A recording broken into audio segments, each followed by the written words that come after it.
Anak Jakarta, sekilas kawasan ini terlihat seperti tempat nongkrong anak muda pada umumnya ya. Ada kafe untuk kopi-kopi cantik, lapangan luas untuk bersantai, ditemani kicauan burung dan semilir angin. Tapi ini anak Jakarta, tempat ini bukan sekadar tempat nongkrong biasa loh. Namanya Kebun Ide.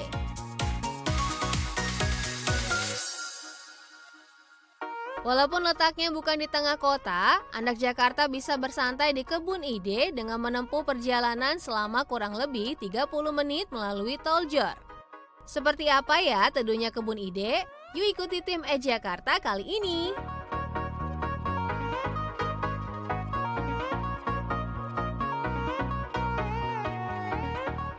Anak Jakarta, begitu menginjakan kaki di Kebun Ide, anak Jakarta akan disambut oleh hamparan lapangan berumput hijau yang menyejukkan hati. Pohon-pohon rindang membuat suasana seakan-akan berada di alam bebas loh. Berjalan sedikit ke dalam, anak Jakarta bisa melihat berbagai jajanan menarik yang pastinya menyegarkan lidah. Wah, asik sekali ya anak Jakarta. Kebun Ide ini bukan hanya untuk kalangan muda-mudi saja loh, tapi juga keluarga dan anak-anak bisa bermain tumpah ruah di sini. Seru ya? Kira-kira siapa penggagas kebun yang berdiri di lahan seluas 2.900 meter persegi ini ya? Nama beliau sangat terkenal nih anak Jakarta, terutama di kalangan anak muda pecinta industri kreatif di Indonesia. Pria berusia 58 tahun ini menghasilkan berbagai karya, baik di dunia periklanan, buku, bahkan perfilman Indonesia. Salah satu film besutan Handoko adalah Filosofi Kopi. Selama ada yang namanya kopi, orang-orang dapat menemukan dirinya di sini. Kamu yang meracik semua kopi di sini? Iya. Saya kesini untuk memberikan sebuah tantangan khusus untuk Anda. Cuma satu house blend dan 100 juta jadi milik kamu. As simple as that. Filosofi Kopi yang bercerita mengenai sebuah kedai kopi terkemuka di Jakarta yang hanya menyediakan kopi terbaik di Indonesia. Tidak hanya memberikan wawasan mengenai kopi Indonesia, film ini juga dibingkai dengan kisah pencarian jiwa dan perjalanan sang tokoh untuk berdamai dengan masa lalu melalui kopi. Ben, your coffee. Perfect.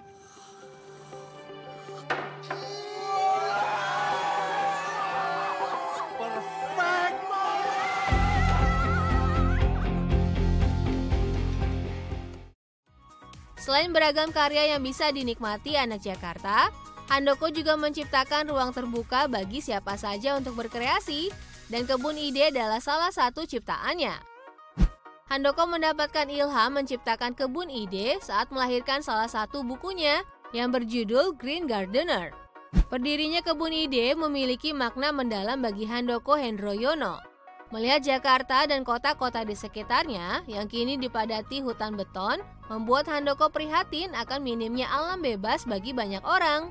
Keluarga, terutama anak-anak, menjadi target istimewa bagi Handoko dan tim. Menurut lulusan Universitas Indonesia ini, cara yang paling ideal untuk melepaskan anak-anak dari ketergantungan gawai adalah memperkenalkan mereka dengan alam. Bagaimana? Apakah anak Jakarta setuju? Ruang hijau yang berada di kawasan sektor 9 Bintaro ini memang benar-benar unik anak Jakarta. Selain menghadirkan ratusan jenis tanaman dan tumbuhan, Kebun Ide juga membuka kelas hidroponik bagi pengunjung yang berminat untuk menanam tanaman hidroponik di rumah mereka masing-masing. Banyak sekali keuntungan yang diberikan kelas hidroponik ini. Selain memberikan teori menanam hidroponik yang dikemas secara menarik, peserta juga wajib melakukan praktek menanam. Bahkan pengajar turut memberitahu alat-alat pendukung yang mudah didapat dari benda daur ulang.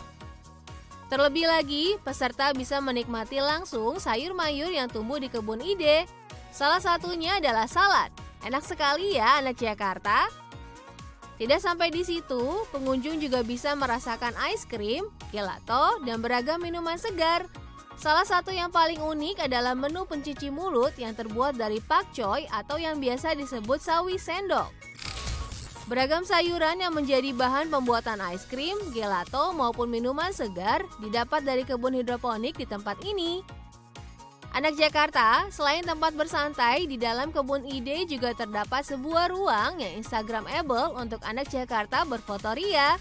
Anak Jakarta bisa berjalan ke dalam sambil menikmati seni rupa yang disajikan.